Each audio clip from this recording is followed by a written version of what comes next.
Yes, guys, welcome back to See the Stories, and you are still with us here and the incredible young students. We got Max, we got Steve, Declan, and is that right?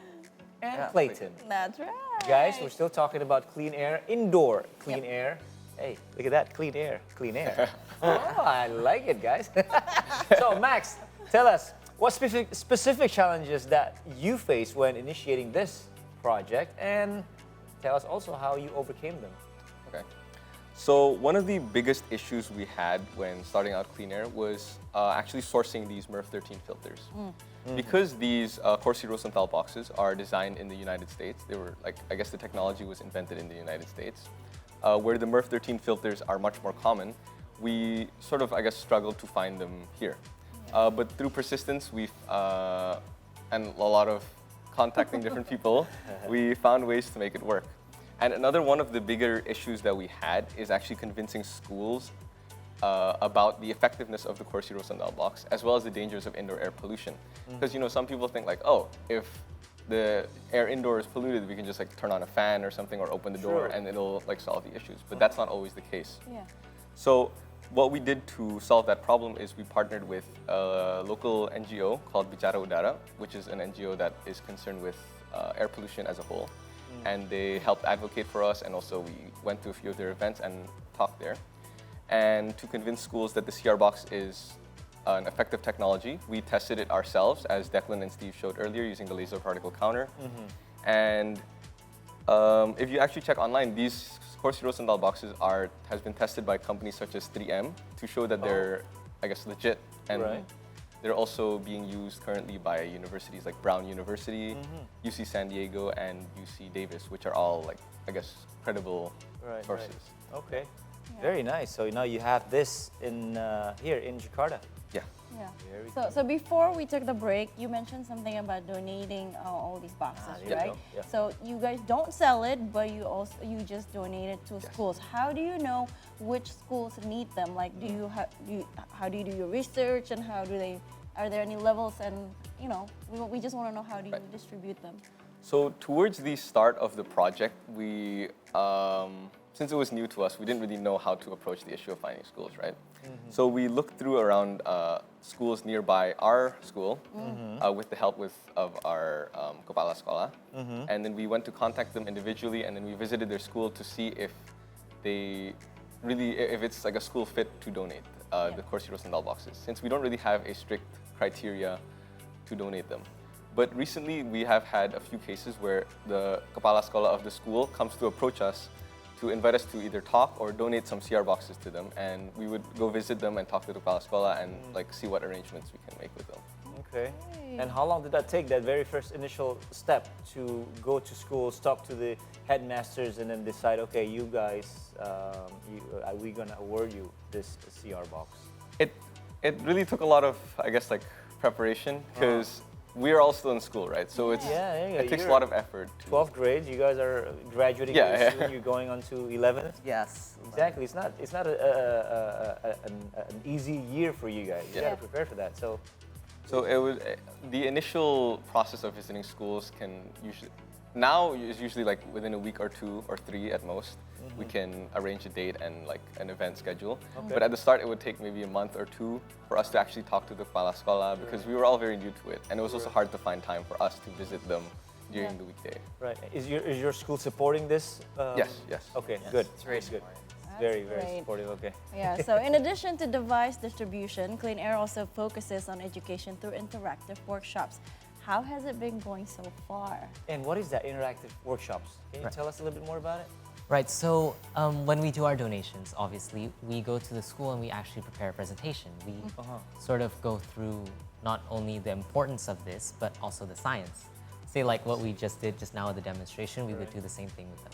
Okay. So we sort of show how this works, why it's important, and I guess it's been sort of very inspiring for us as well, because it's not only our future, but it's their future as well. And the experience is sort of teaching us that we should all really care about what we do with this, I guess, device and this project. Right. Okay, definitely. Again, we are living in one of the most polluted Yes. cities, right, in Top, in the almost world. top 25, I think. Exactly. So this is something that you can't ignore. Yes. Very good. correct. Now I want to go to Clayton here. How's it going? Wonderful. So Clayton, can you tell us what the future plans are for Klinair? Because I Yeah. think you're gonna soon. You're gonna have to. They're gonna pass the torch to you. That's Yeah. right. They're It's gonna gonna be take over. So what do you think? So basically, in order for the plans of Klinair to continue, we first need to look at what we have done so far. I mean, at the end of the day, we want to still help our fellow students that maybe might not have been as fortunate as us to have the money to afford, commercial air purifiers, and instead, help them still create a conducive learning environment. So what we're looking at to the future is we're still gonna continue giving out and donating more CR boxes, and we're looking at more schools within the Jakarta area, but we're also looking to expand beyond the Jakarta area, maybe to certain other polluted areas. And besides schools, we're also looking to the future, maybe expanding to maybe other people or other areas of society. Maybe who knows, like maybe hospitals in particular. Maybe that patients that could be suffering from lung diseases, and we might want to give these to those that might not be able to afford it. But that looking to the future, in the short term, we might stick to just expanding the reach of schools. Right. But looking beyond that, we haven't really decided that, but we are hopefully looking to continue and helping the society. Right, right. And again, this is what you guys are doing now. That I have a better picture. It's very noble, and it's a very nice. I think for us, it's a nice opportunity for us to be able to sit down with you guys and know what's actually happening. And again, I personally want to volunteer. If you need any help, just let me know. Yeah. Right, to find out a school or schools that need CR boxes.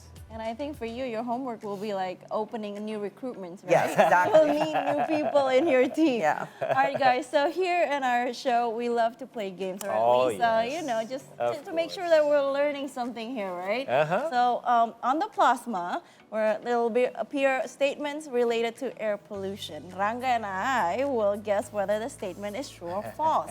And then, of course, Max and team will help explain them. So basically, you guys are testing us if we've been listening to you or not, right? All right, so that's all. It's very easy, true or false. So we're gonna check out the first one All right right, here. first one. True or false? Keeping windows shut can keep indoor air quality better than outdoor ones. I still believe yes, but I don't know if it's true. So I'm gonna say Right, true. So I'm gonna go just the opposite one. I want to go Yeah. false. Okay. All So right. Do we wait for that, or we go let him go first? He's, Let me No. see. Hold on. He's Do we gonna get the answer first? No. We're gonna get it. gonna All right. answer. okay. True or Go false? ahead. True or So false? What do you think? Ranga is actually correct on this one. It's So false. Yes. Keeping your windows shut. Keeping your the outdoor air quality is not always cleaner than indoor air quality. Wait, keeping your windows shut can keep indoor air quality better than out. That's not always the case Yeah. because indoor air quality can actually be worse than outdoor air quality. The EPA, research from the EPA shows that the Environmental Protection Agency shows that indoor air quality levels can sometimes be 2 to 5 times higher than outdoor air quality levels. So that's why that's why we bring these CR boxes to schools, because we know a lot of the times people are under the impression that indoor air quality is usually cleaner than outdoor air quality. Yeah. So what are the factors though, if I may ask? Do you guys know why can the indoor be sometimes worse than the outside? So can I answer that? Please. So air quality is usually determined by the mass of particulate matter inside a given space or a given area, usually in meters cubed. So particulate matter per meters cubed. And how this is defined is something called PM, or particulate matter. Particulate matter in the size of 2.5 nanometers, or 10. Okay. So if you keep your windows shut only, you don't have an air purifier or something inside, Yeah. you actually produce air pollutants out of your mouth sometimes. And aerosolized products are gas leakages, lighting candles, and several extremely Chemical cleaners. clean and some cleaning products and some fluffy things can actually are actually really bad sources of air quality. For Indonesia and the greater Jakarta area specifically, I think closing your windows is a good idea, but only when you have an air But purifier. only when you have something like this working. How about indoor. if it's just an AC? Does that help? That's actually another one. No, no, he's like, nope. Oh, he's no. Because I still think that as long as I have As my long as the windows window's shut, I have my AC is AC on, I'm good. we are good. But apparently No, we're not. It'll Okay? help, but not much. Not much. All Okay, right. okay. And AC is mostly recycle the air within the same room. There's Yeah. not much air circulation actually like passing in the room. With this, you're cleaning the air, and at least with opening the doors, you're, I guess, having some sort of airflow from outside to Right. indoors. Ah. All right, so now it's much clearer. Yes. All right, we're gonna go to the next one. Here we go. Growing plants at home can significantly reduce indoor air pollution. This Yes. you go. I'm gonna say yes. Especially True, in the then. pandemic, you know how everyone bought plants and they put it True. inside their house, right? So you go true, I go false. I'm gonna say true. Who's gonna take this? I'll take this. Okay. It's actually false. Yes. It's false because, well, I understand where it's coming from. I mean, yes, plants undergo photosynthesis, correct, right? But then again, that's absorbing carbon dioxide, not exactly dust, microbes, bacteria, that's viruses that are floating in the air. So it doesn't actually reduce air pollution. I mean, yes, if you're trying to solve climate change inside your own house, then it will work. But to solve air pollution, that Solve won't something. suffice. So it's false. It's false. So what's the yeah? Can Did I- you wanna- Yes. Go ahead, Can I go, add go, on go. to Yes, that? please. Yes, Please. please. Like the average plant you're gonna be growing at home by common sense is something like yay tall. right? Exactly, like that True. one behind So- you. Just Yeah. almost that. It high. won't create an Correct. effect unless you got a whole forest. Like you Okay. said, want to be good at my own environment, my own room, right? Right. Climate change in my own room. If I could add a little to that. So this I guess misconception was actually started due to a few years ago. I believe there was a NASA study that in a controlled environment, a potted plant would reduce the particulate matter in the air. But this was in a very controlled environment in probably a sealed small box. I don't remember how big the dimensions were. But when you're talking about in a house or in a classroom, that's a very different story. There's a lot of air circulation from outside. There's a lot of sources of pollutants like paint and cleaners. Yeah. So I believe there was a researcher that mentioned to actually have a significant effect on your air quality, you would need about 1,000 plants per square meter of your house. Wow. Oh my Yeah, goodness. so, yeah, like he says, a forest in my house. It's a- Then it will work. If not, it's nothing. That gonna. All right. Well, guys, that's all the time we have for today. Thank you very much. Again, this is very, very exciting stuff that you guys have Thank you so working much. for you, that you guys get going.